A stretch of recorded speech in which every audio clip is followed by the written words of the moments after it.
The day started like any other Sunday. The smell of roast drifting from the oven, the sun cutting golden lines across the kitchen floor.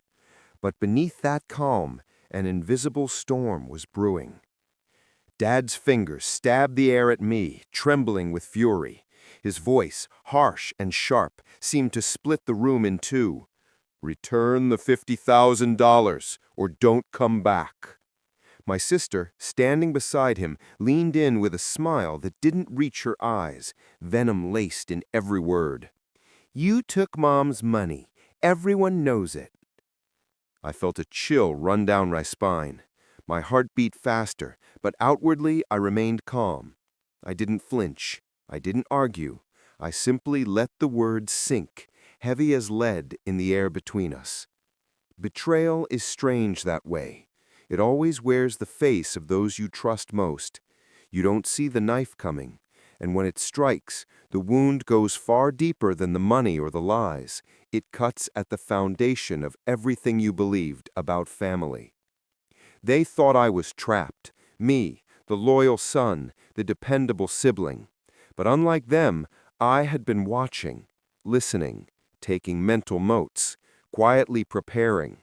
While they thought I was weak, I had been strong all along, my hands clean while they plotted in shadows.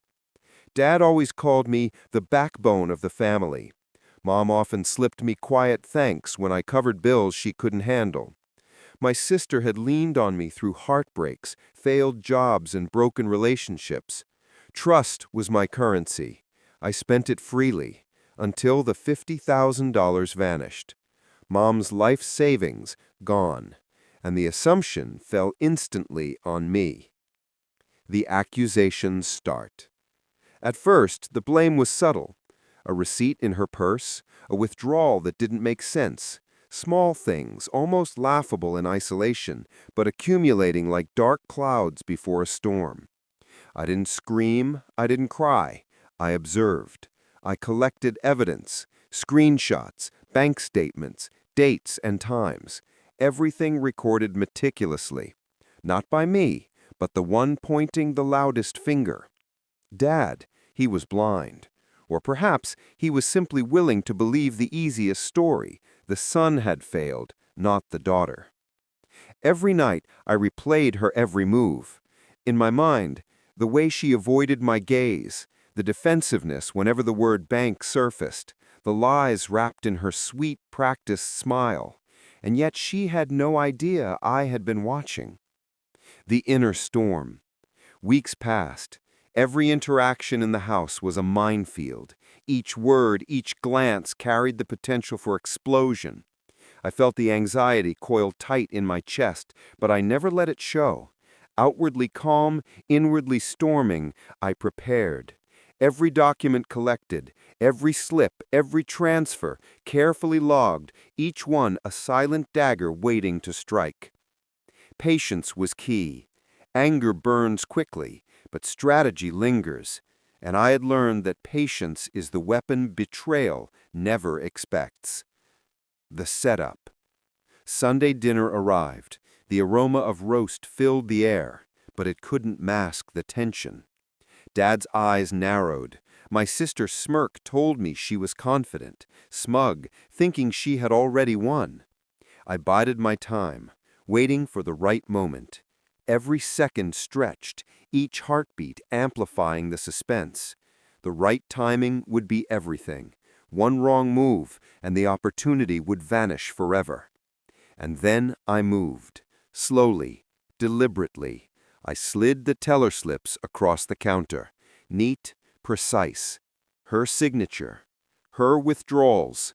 Every lie caught in ink. The room froze. Dad leaned forward. Confusion crossing his face first, then horror. My sister's lips parted, but no words came. She knew. She realized the spotlight had shifted, and it would never leave.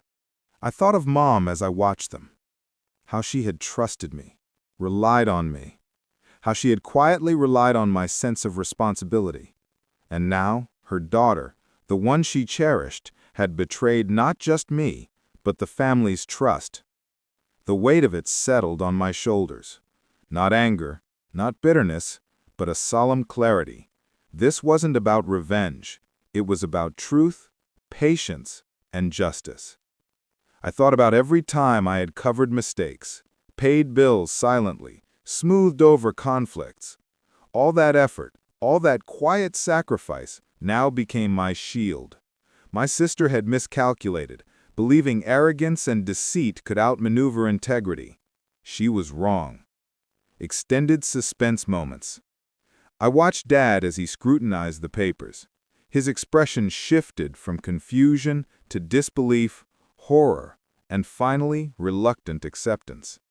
My sister's color drained, her confidence crumbling. Many cliffhanger moments. Would she try to argue? No, she couldn't. The evidence spoke louder than lies. Would Dad confront her? He seemed frozen, struggling between disbelief and the desire to believe what he wanted. Could I have been wrong? A flicker of doubt passed through my mind, but I knew the truth was absolute. The psychological battle. Betrayal is always personal. It assumes you're too weak to fight back. But I wasn't broken. I was patient, observant, calm. For days afterward, the tension lingered. Conversations were cautious. Glances were loaded. The subtle acknowledgement of truth replaced their previous assumption of guilt. My sister had lost her control. She couldn't reclaim it. Even when I wasn't present, the atmosphere shifted. Everyone knew this silent reckoning had occurred. It didn't need a dramatic confrontation. Silence carried the power of revelation far beyond any shouting match could. Climactic closure. In the quiet aftermath, I felt no satisfaction in vengeance, no joy in exposing her deceit. My satisfaction came from truth revealed, patience rewarded, from knowing that integrity had withstood accusation, that honesty had been stronger than manipulation. I left the room quietly, letting them absorb the weight of reality. Dad's gaze followed me, not with anger, but with respect. My sister avoided my eyes entirely. She had been unmasked, and there was no hiding from it. I didn't gloat, I didn't lecture. The proof did that for me.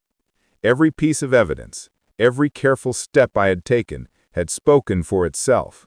And in that silence, I felt something deeper than victory. Clarity. Final reflection. Years later, the lesson remains vivid. Family can betray. Family can lie. But patience, preparation, and quiet strength reveal everything. Betrayal doesn't need drama. It doesn't need force. Sometimes the loudest statement is the one made silently, with evidence, timing, and unshakable resolve. Standing there, after the papers were laid bare, I realized the $50,000 was never about money. It was about trust, loyalty, and integrity. And in that moment, I wasn't the accused. I was the one who had held the line. The greatest triumph isn't loud. It's quiet. It's deliberate, and it's the moment when truth, patience, and strategy converge, and you prove that you were never on trial in the first place.